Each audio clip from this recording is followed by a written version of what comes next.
கிறிஸ்துவுக்குள் பிரியமானவர்களே, இந்த நிகழ்ச்சி மூலமா உங்களை வரவேற்கிறேன். உங்கள் அனைவரையும் ஜேஎஸ்ஜே ஜெஸ்ஸி பைபிள் வேர்ட் சேனல் மூலமா உங்க எல்லாரையும் வரவேற்கிறேன். கொஞ்ச நாளா வீடியோ போட முடியல. இன்னையிலேருந்து கண்டினியூவா போடலாம்னு நினைக்கிறேன். ஸோ அதனால தான் திரும்பி நான் பைபிள் வேர்ட்ஸ் ஸ்டார்ட் பண்ணியிருக்கேன். இன்னைக்கு நம்ம பார்க்க போற வசனம் என்னன்னு பார்த்தீங்கன்னா, சங்கீதம் 4. சங்கீதம் 4ஆம் அதிகாரம் ஃபுல்லா நம்ம பார்க்க போறோம். சங்கீதம் 4. நான் வாசிக்க என் கூடயே சேர்ந்து நீங்க ரிப்பீட் பண்ணுங்க. இந்த வீடியோவோட நோக்கம் என்னன்னு பார்த்தீங்கன்னா, உங்களில் பல பேர் வந்துட்டு நீங்க வேலைக்கு போறவங்களா இருக்கலாம், இல்ல வீட்டு வேலை செய்யறவங்களா இருக்கலாம், ஏதோ ஒரு வேலை நிமித்தமாகவோ இல்ல பைபிள் எடுத்து படிக்காம, இல்ல எனக்கு பார்வை குறைபாடு, நான் வயதானவங்களா இருக்கிறேன், அதனால எனக்கு பார்வை குறைபாடா இருக்குது, என்னால் படிக்க முடியல, இப்படி ஏதாவது காரணங்களுக்காக என்னால் பைபிள் படிக்க முடியல அப்படின்னு நினைச்சீங்கன்னா, சில நேரங்களில் வேலை செய்யும் போது பைபிள் வார்த்தைகளை, வேத வார்த்தைகளை நம்ம காதால கேட்கும்போது அந்த வார்த்தைகள் கூட நம்மளுக்கு ரட்சிப்பு உண்டாக்கும். நம்மளுக்கு ஒரு புத்துணர்ச்சி கிடைச்ச மாதிரி இருக்கும், நம்மளுக்கு ஒரு புது கிருபை கிடைச்ச மாதிரி இருக்கும், ஆறுதலா இருக்கும் சில நேரத்துல. அதுக்காக தான் இந்த வீடியோ நான் உங்களுக்கு அப்லோட் பண்றேன். நீங்க ஒவ்வொரு வார்த்தையும் நான் சொல்ல சொல்ல உங்க வாயால நீங்க ரிப்பீட் பண்ணுங்க. அதுதான் முக்கியம். கேட்கறது மட்டும் இல்ல, நீங்க வார்த்தைய திரும்பி திரும்பி சொல்லும் போதுதான் வாயின் வார்த்தைகள் வாயால நம்ம அறிக்கை செய்யும் போதுதான் வேத வசனங்களை அது நம்ம வாழ்க்கையில அப்படியே நிறைவேறும். சரிங்களா? அதனால நான் ஒவ்வொரு வார்த்தையும் சொல்ல சொல்ல நீங்க ரிப்பீட் பண்ணுங்க. என் நீதியின் தேவனே, நான் கூப்பிடுகையில் எனக்கு செவி கொடும். நெருக்கத்தில் இருந்த எனக்கு விசாலம் உண்டாக்கினீர். எனக்கு இறங்கி என் விண்ணப்பத்தை கேட்டருளும். மனுபுத்திரரே,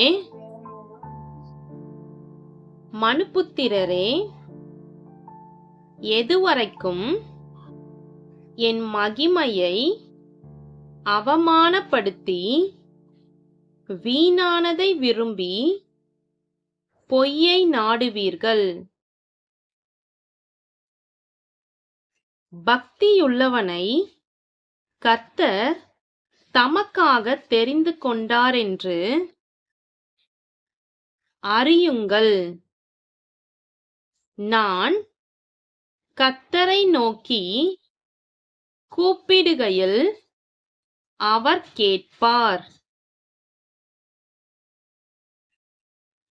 நீங்கள் கோபம் கொண்டாலும் பாவம் செய்யாதிருங்கள்.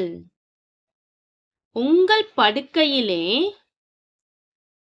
உங்கள் இருதயத்தில் பேசிக்கொண்டு அமர்ந்திருங்கள்.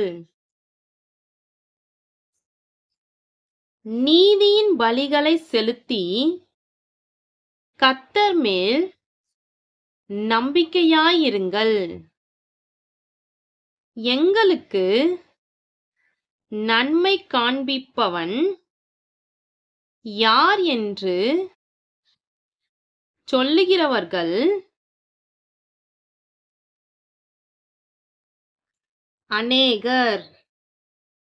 கர்த்தாவே, உம்முடைய முகத்தின் ஒளியை எங்கள் மேல் பிரகாசிக்க பண்ணும். அவர்களுக்கு தானியமும் திராட்சரசமும் பெருகி இருக்கிற காலத்தின் சந்தோஷத்தை பார்க்கிலும் அதிக சந்தோஷத்தை என் இருதயத்தில் தந்தீர்.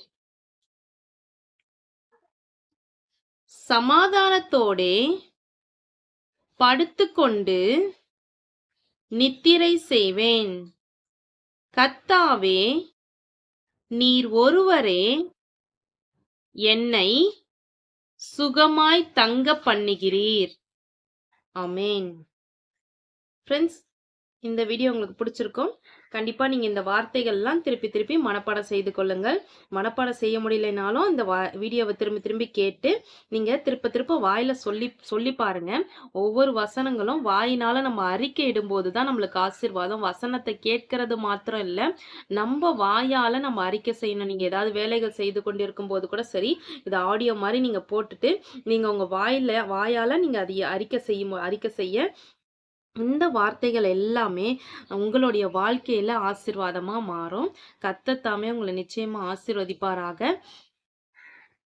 அடுத்த வீடியோல உங்களுக்கு இந்த 4ஆம் அதிகாரத்த விளக்க உரையா நம்ம பார்க்கலாம். இப்ப நம்ம வசனங்கள் மட்டும் பார்த்திருக்கோம். ஒவ்வொரு வீடியோலயும் ஒரு வீடியோல வந்து வசனங்கள நம்ம ரீட் பண்ணோம்னா, அடுத்த வீடியோல வந்து அதுக்கான விளக்கங்களையும் நம்ம பார்த்தா தான் நம்மளுக்கு நல்லது. அதனால அடுத்த வீடியோல வந்து உங்களுக்கு இது விளக்கத்தோட உங்களுக்கு எக்ஸ்பிளைன் பண்றேன். அதுவரைக்கும் உங்களிடந்து விடைபெறுகிறேன்.